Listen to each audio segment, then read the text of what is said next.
শুরু করবো বুঝতে পারছি না। আসলে এটা বৃষ্টি বা পানি নয়, এটা ঢোলা মানুষের চোখের জল।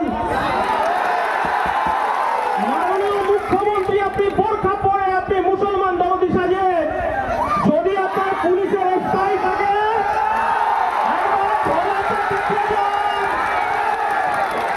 মানুষের বুকে আগুন জ্বলছে। ডায়মন্ড হারবার মথুরাপুরে কাউন্টিং সেন্টারে ভোট লুট করে জেতা যায়, আর ভোলায় আমার যে ভাই আবু সিদ্দিককে খুন করে আইএসএফকে শেষ করা যাবে।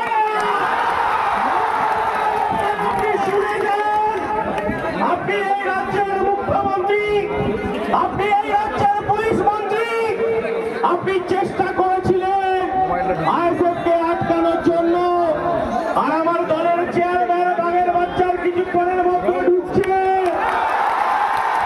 আমার পার্টি বলেছে আমাদের কাছে বোম নেই, আমাদের কাছে পিস্তল নেই, আমাদের কাছে 5 টাকার কলম আছে।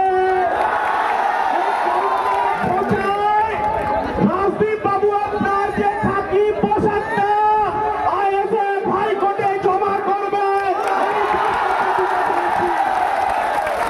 কিন্তু আমার ভাইদের কাছে অনুরোধ, মমতা বন্দ্যোপাধ্যায় 2023 সালে যে আগুনে প্রথম হাত দিয়েছিল, নওশাদ সিদ্দিকী সহ আমাদেরকে 88 জনকে গ্রেফতার করেছিল, সেই রাস্তায়